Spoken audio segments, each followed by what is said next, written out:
Now we have a special feature from Barford Raceway.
Ladies and gentlemen, welcome to the NEC Motorsport Show!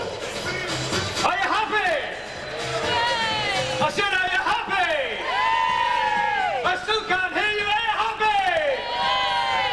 Yay! Ladies and gentlemen, the boys and girls, well boys and girls, the mums and dads have said that they can shout louder than you can. Now do we believe that? How many boys and girls there? Let's see. Boys and girls, on the count of three, let's hear a nice big cheer. Are you ready? 1, 2, 3! Oh dear. It could be the mums and dads. Are you ready, mums and dads? All of the hall, on the count of 3. 1, 2, 3! Oh, you're not doing very well, are you? I'll try you one more time because I know you folks in there are happy today. You're having a good time. Are you ready? On the count of 3, I have a big cheer for the Formula 2 stock cars. 1, 2, 3! You're there, I know you are, ladies and gentlemen. And now, let's bring on my friend Steve. I'm on my way. I'm on my way.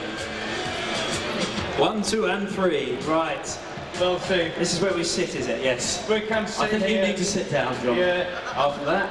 Excellent stuff. Now, one thing I will ask you is, I've always wondered this, they call you the Vicar. Where does that come from? Well, that's my nickname. I was nicknamed the Vicar and just decided to, when I started commentating, that I would use it. And perhaps because of my lifestyle, because I'm a clean living guy. Don't be fooled by any of that. Don't be fooled by any of that. So that's literally how it comes from. You're called the Vicar because you're a clean living guy. That's really, that's what it is. What a load of rubbish. Yeah, exactly. That's what I call as well. So, obviously, I think you've probably given the game away a bit, but tell us what your role is within Barford Raceway. Oh, my role in Barford Raceway is that I'm the silly gob on the end of the mic who likes to tell you what's going on around the circuit and hopefully do it in a good way. And the idea about Barford really is that we just want to be a family-orientated track. You want you to have good fun, come and enjoy the racing and go home having had a good time and had a friendly time with all the members of the staff and all the drivers. So just tell us where exactly Barford Raceway is. Well, you're going to head up north if you're in the south. If you're in the north, you're going to head south because Barford Raceway is virtually in the middle of the country. If you went from John O'Groats down to Land's End, it's in a place called Streatham, which is near Barnard Castle in County Durham.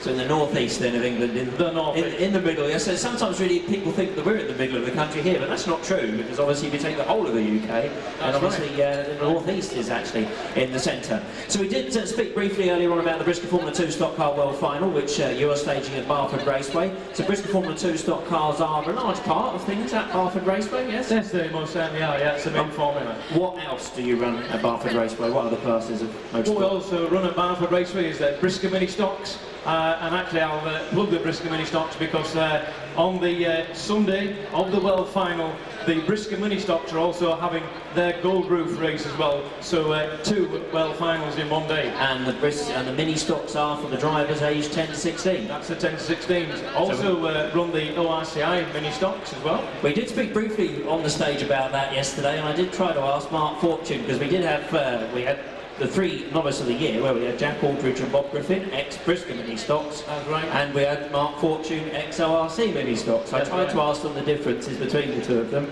and there are. There definitely are. Not that they could allude to. Yeah. But with a Brisker Mini Stock, they actually go in the direction of the Formula 2 stock cars, which is like anti-clockwise, and the steering wheel is put in the centre of the car. The ORCI Mini Stocks will go the clockwise way around, and the steering wheel is on the right hand side. So what you could say almost is that the Brisker Mini Stocks are a perfect training ground for the Brisker Formula 1, Brisker Formula 2. Exactly. The ORCI Mini Stocks perhaps a perfect training ground for the saloon stock cars, stock rods, etc. And I think as well, if you do look through the history of ORCI stock cars, Mini Stocks, you will see people like Stuart Cheville, Junior, who've gone into the saloons, and then you look at the Brisker Mini Stocks, who've come through, like Jack Aldridge, come through the Formula 2 stock cars. Obviously, we've got lots and lots of drivers who've come from ORCI into Formula 2, none more so than Mark Fortune. Yes, of course, yes. Yeah. So, and of course, 2 other prime examples of the Brisker Mini Stocks. Frankie Wayman Jr., that is, Rob Speak, going back even further. So, other than the Formula 2 stock cars, Brisker Mini Stocks, ORCI Mini Stocks, we saw quite a bit of banger racing on that video clip there. It looks like banger racing is a big part of things at Barford Raceway. It certainly is. The unlimited bangers, also the 2-litre bangers and the banger rods. And banger rods. Allude to banger rods.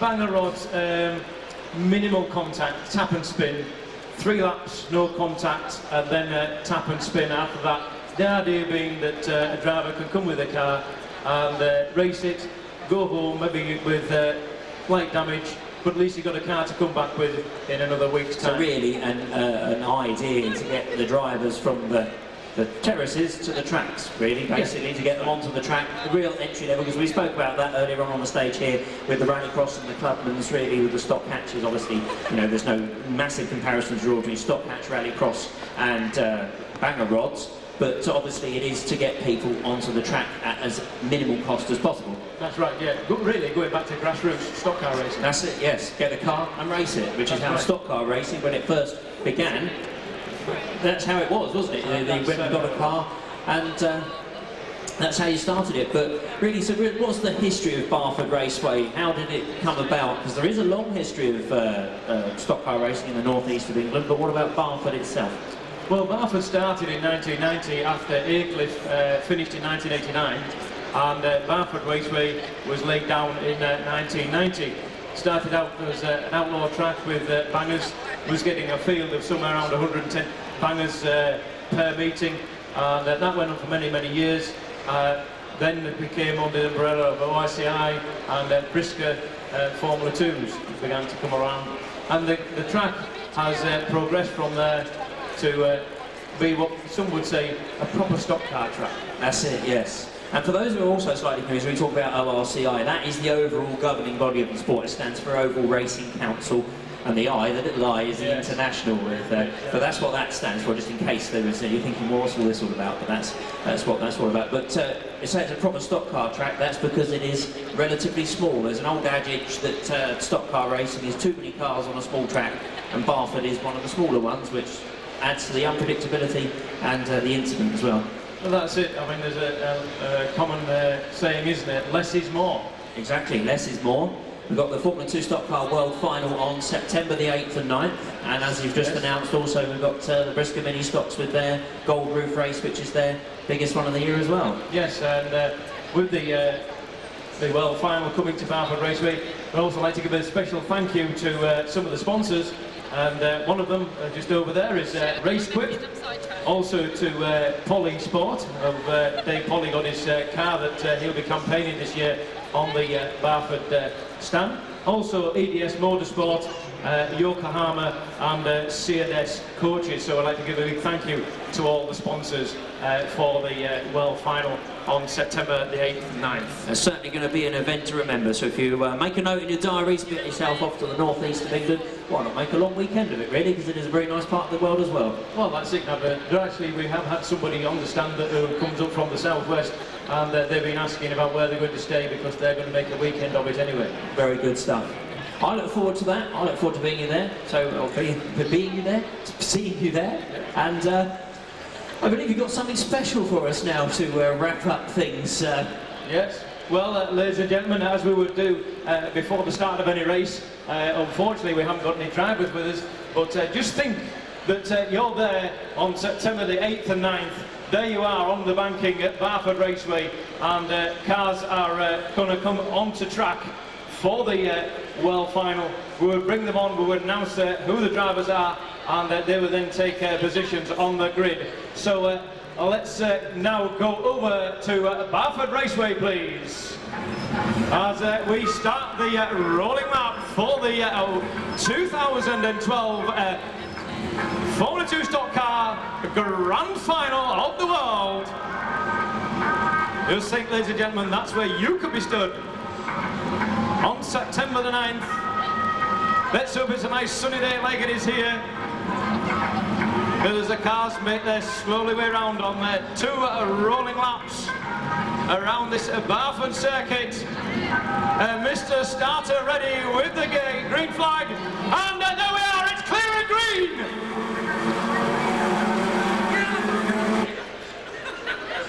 Ladies and gentlemen, if you want to see what the outcome is going to be there or be square. Ladies and gentlemen, thank you. Big thank you to the girls from the Brisker Formula 2s. Thank you and enjoy the rest of the show. Goodbye.